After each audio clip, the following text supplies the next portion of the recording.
12 months ago, RTL AdAlliance and NBC Universal embarked on a strategic commercial partnership with the aim and ambition of creating a new global premium video advertising offering for brands. Today, you're going to hear about how the TV is still at the heart of the home, but how we're also evolving and to be fit for the future. The New Life of the Living Room study will help you better understand TV today, how it's consumed, and also kind of some of the challenges that we're faced with.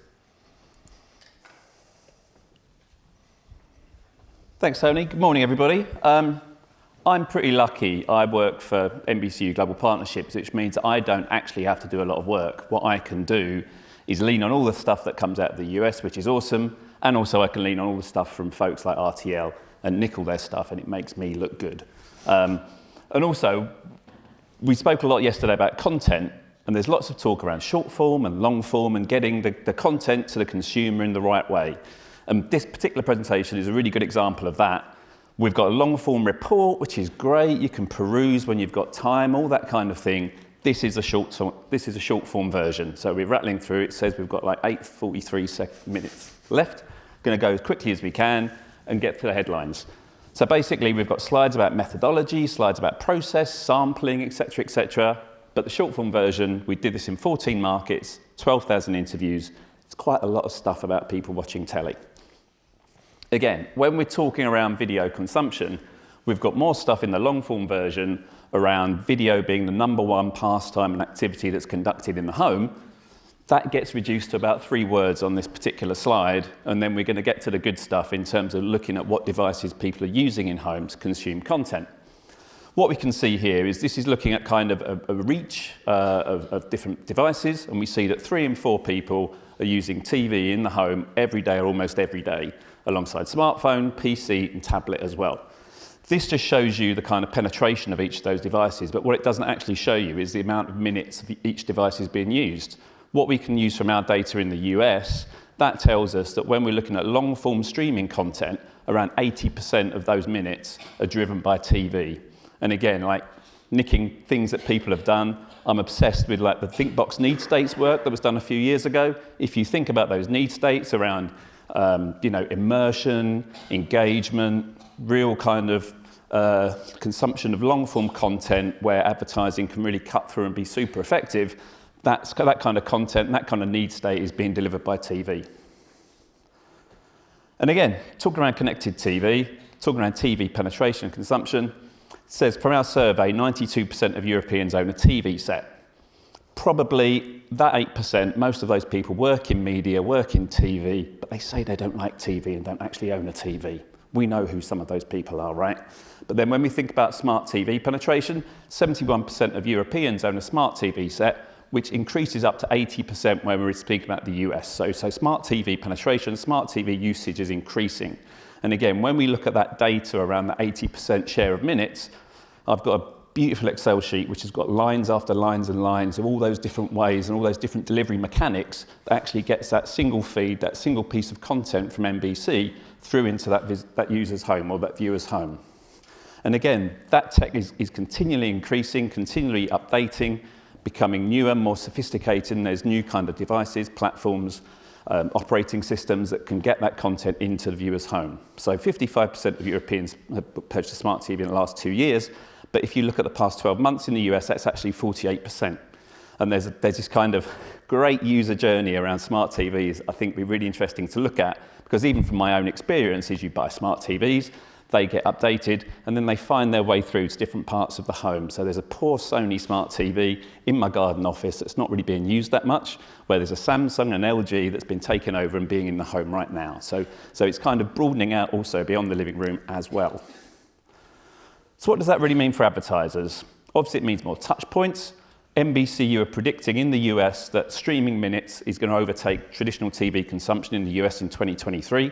Again, hit me up and I can give you some more of that data and more of that insight in that long form version rather than the short form version. That's being delivered through bigger and better TV screens, really delivering that cinematic impact for video ads. And then obviously there's that targeting data, real kind of tech piece that was discussed so much yesterday, and I'm sure will be discussed later on today, about how brands can really reach individuals, really reach those audiences that they're really looking to target. So that's all where I'm at, and I'll pass that back to Tony. Thanks, seamless. So lots of opportunities, but some challenges. You heard from David that TV viewing is the #1 in-home activity, but with that come challenges around audience fragmentation. So we want to understand a bit more about this and see what people were watching. Overwhelmingly, live linear TV is the #1 viewing habit. So we know that this is the case in Europe, in the US, on a daily basis and on a weekly basis. Of course, they're consuming lots of YouTube, they're consuming lots of broadcast of VOD. This shoots up even higher in the US, as you can see here. And the SVOD players are obviously accounting for a significant proportion of viewing time. And as you'll probably have heard yesterday from them, they're joining the likes of NBC and RTL in really kind of banging the drum for premium digital video inventory, which we're delighted about. And so with this audience fragmentation, broadcasters are looking to obviously kind of create these one-stop shops for audiences. It used to be all about linear, it all used to be about free-to-air. That's changed now. And the likes of RTL, NBC and ITV, we're creating these all-in-one platforms where viewers can come to live stream, catch up on their favourite shows, and do so with the option of either paying for it with a subscription or having an ad-supported model. And this just means more premium touch points and scale for brands. And so you've kind of navigated the audience fragmentation. You've delivered your ad to your viewer, to the audience. What then? How is that being received? We know from the research and other bits of research that audiences aren't so enthused about the ads. Nothing new there. But we want to find out a bit more about this. And so what they told us is that they are disruptive, they're repetitive, and they're irrelevant, which kind of really hurts, doesn't it? But what we do know is that good ads are appreciated by audiences, and there are things that we can do about it. And three things that we can do to combat that is a smart use of tech and data, and importantly, not to be forgotten, creativity. So we'll finish up now, and this is all about kind of getting a bit more practical and looking at ways that we can make ads more interesting and more relevant.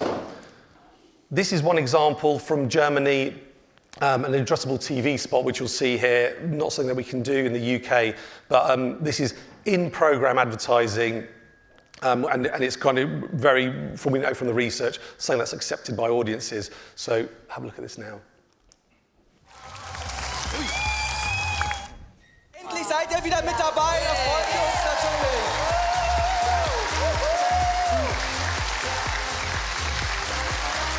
Viel Spaß beim Supertalent.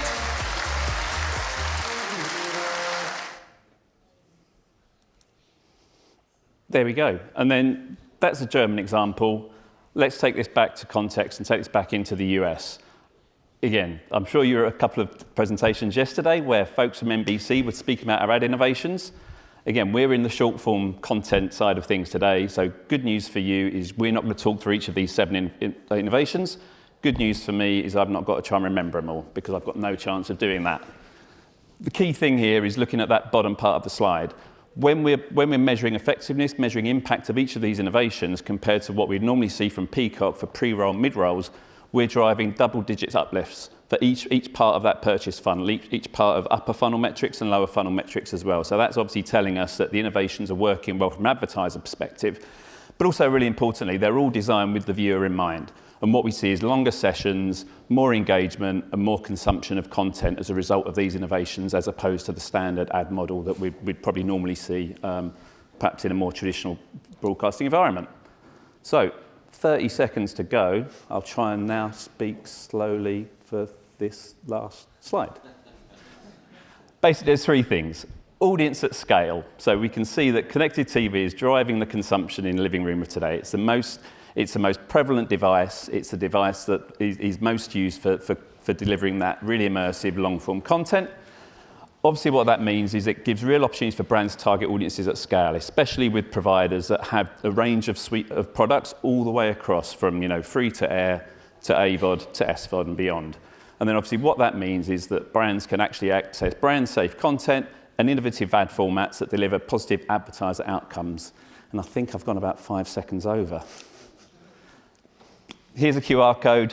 That's got the long-form report. It's got data from the US. It's also got data from Europe and those additional extra markets. So do please either download that QR code or speak to either Tony or myself, and we'll make sure we get that in your hands. Thanks ever so much. Thank you.